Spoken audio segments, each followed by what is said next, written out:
Welcome, friends, to the Reality of Health podcast.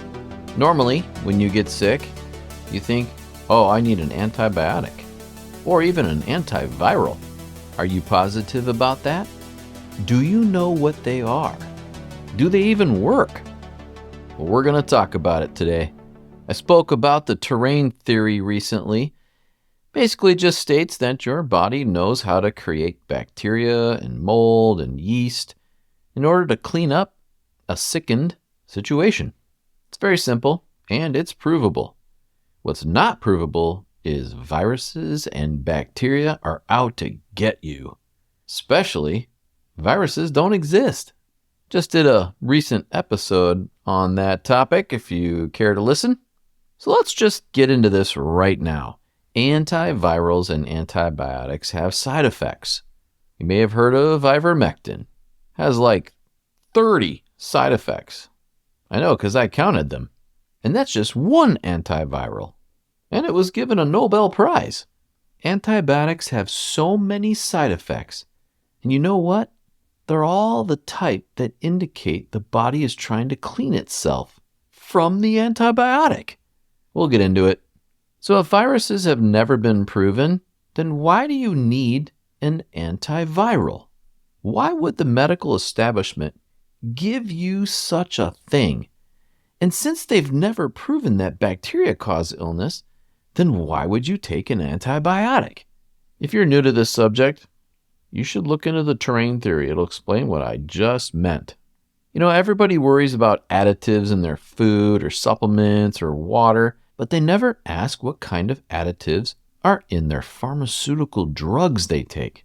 Isn't that interesting? That's because you want relief and you don't care what's in it.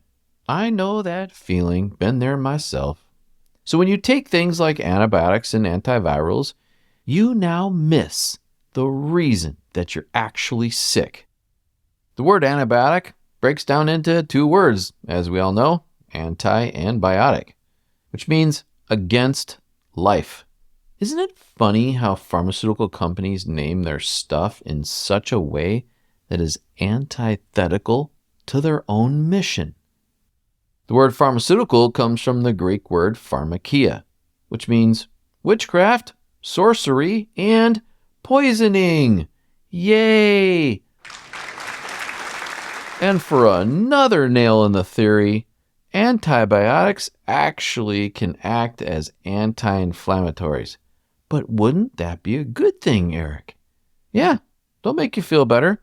But at what cost?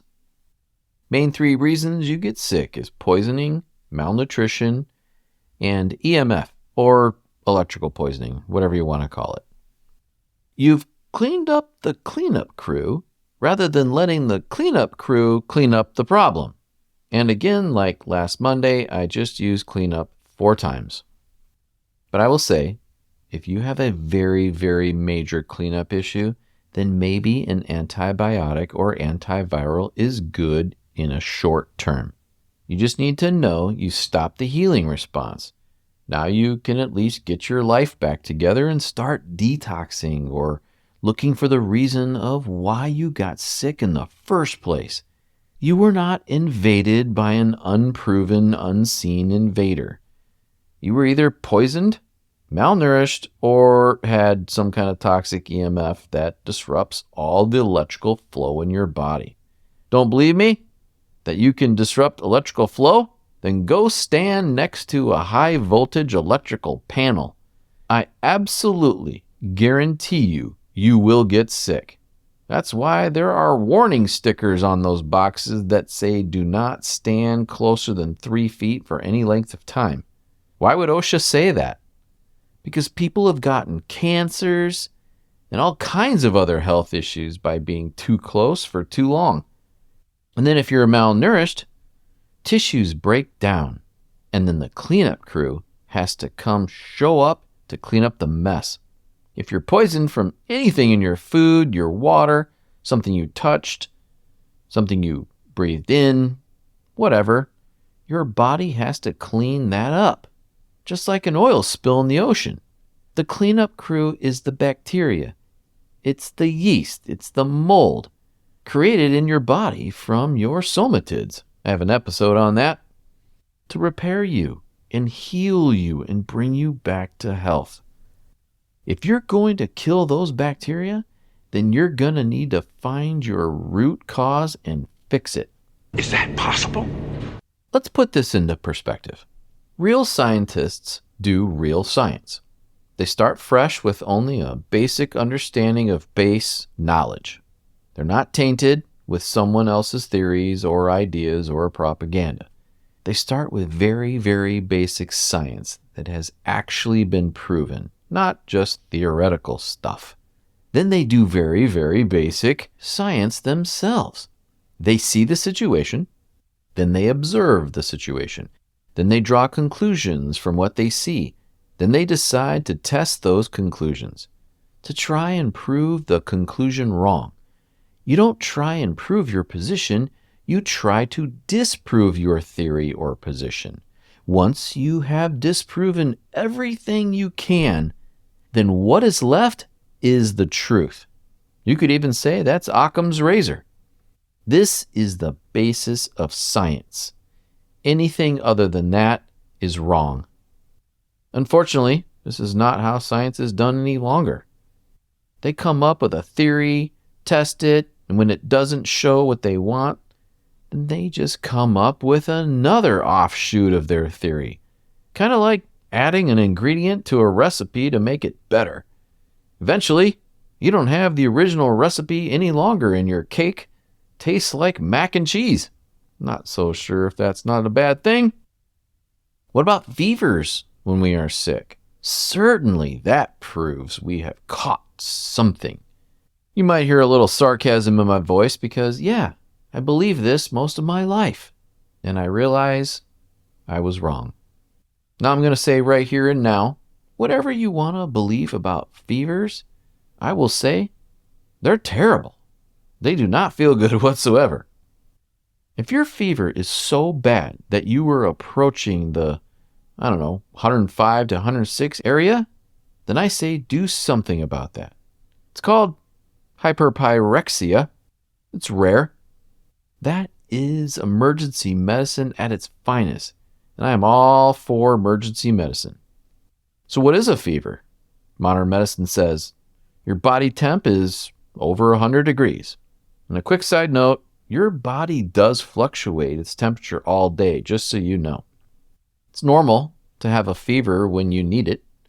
They also say that the fever helps to inhibit the growth of the infection. But guess what? Many bacteria can grow from more heat. I pretty much disprove that. They say they are caused by viruses or bacteria infection. They say that the infection is your body triggering the immune system to fight an invader. Of course, they've never proved viruses exist or that bacteria makes you sick. Then they want to give you antibiotics and antivirals. You ever notice how they say you've got a virus, but then they give you an antibiotic? Why would you give an antibacterial drug when someone has a virus infection? Aren't they different? Then they say the fever helps the white blood cells get to the location faster. That's total nonsense. You have white blood cells all over your body at all times. You can also induce more white blood cells taking things like pharmaceutical drugs. You ever heard of prednisone? So what if your body heats up in order to let your tissues release toxins in order to flush them out through your lymphatic system, your urine, your feces, your skin, even breathing? Picture this. Jell-O. When you heat it, it melts. And then it's got to get out. And you're going to see that in many ways, from mucus to diarrhea. Your body is a water crystalline structure, and proteins hold everything together, and also fats, just like Jell-O. So how do you get stuff out of the tissues when your tissues resemble Jell-O? You heat it up. Then it releases the fluids, the toxins, and substances that are not supposed to be in there. And no, none of that stuff is contagious. It's toxic, but not contagious. It's never shown to make anyone sick from the bacteria present in the excrement. Gross. Oh. The poisonous remnants from bacteria and yeast and mold, they don't make anyone feel good if it triggers you to have an inflammatory response. Do you remember my histamine episode? If you haven't heard it, then it could explain maybe why you have the symptoms you have. For me, I'm very sensitive. Histamine from another person can trigger me to have a reaction that doesn't make me feel good. You can trigger other people. But the main culprit of why people think in terms of contagious is mental. You literally can believe you're going to get sick because your kid or someone you know is sick. It is the most proven way to feel symptoms. But it's usually not the same symptoms because you are just dealing with waste, not the poison. When everyone in the household gets sick around the same time, that could mean they all consume basically the same thing all at the same time that was poisonous. Or they receive substances like histamine, or that they just simply believe they are going to get sick.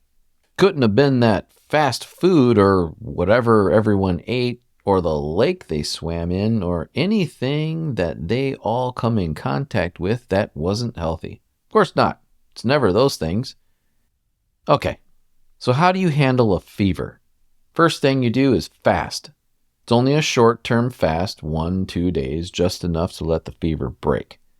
Sometimes things happen during this time, like bowel movements or other weird things, but there's toxins in your body they've got to get out. And the body has ways to do that, and they're just not going to be pleasant. Structured water is what you should be using. And if you've been listening to me in all my episodes, you know I talk about it all the time. If you haven't, then you can listen to the water episode or most of my episodes at this point lately. But you can also drink super clean water, add a little bit of fresh organic citrus like lime or lemon. Only a little bit, don't make it too sour, only enough to flavor the water. You just barely want to taste it. You can also have organic bone broth. Doesn't matter which animal it is, chicken or beef, but it has to be organic and it has to be frozen. If you're not going to make it yourself at home. Organic bone broth helps structure water in the body. Then for a little extra flavor, you can add butter. The best would be to add a little bit of butter and a little bit of ghee is the most powerful water structuring additive. If someone has blood sugar issues, then I would only use kombucha during this short-term fast. You have to keep the sugar low, only enough to not get too low. Too much sugar? Well, that'll feed the microbiome, and we need the microbiome to help eat up toxins at this point, not go on a sugar-feeding frenzy. Not going to get in the weeds on this one. So why not do a healthy lifestyle so you don't have to go through all this? Adults have a little bit harder time releasing these toxins and letting the fever do its job. You should wear light clothing when necessary to allow the skin to do its job. Sun exposure is always excellent during this time. And hey, if you have a hard time going to the bathroom during this time, you may have to do an enema. I don't think so. I never actually thought I'd ever say that in any one of my episodes, but it's out now. Dr. Ulrich Williams basically said that your body's been trying to get rid of toxins slowly in small chunks until it builds up to such a point that your body can't do that. So it's gonna do it more forcefully, and you're gonna feel it. Fevers, inflammation, discharge, any number of symptoms. Ever had a yeast infection in your urinary system? Had diarrhea? How about vomiting? By the way, if you're in the alternative community, if you have actually looked into whether or not viruses and bacteria cause disease, then why would you listen to alternative people or doctors or practitioners that still follow the paradigm of little tiny things that you can't see and they can't prove are out to cause disease? Why would you listen to those people? They have great things to say on lots of different areas, but when it comes to the science of the disease, they are on the side of viruses and bacteria that cause disease. Maybe I should think about this. I'm just saying. Maybe this helped you. You don't need anti-anything. You need good water, good food, good thoughts, love in your life, low stress, hobbies, dogs, cats, or anything that makes you happy that doesn't harm you. Take care of yourselves.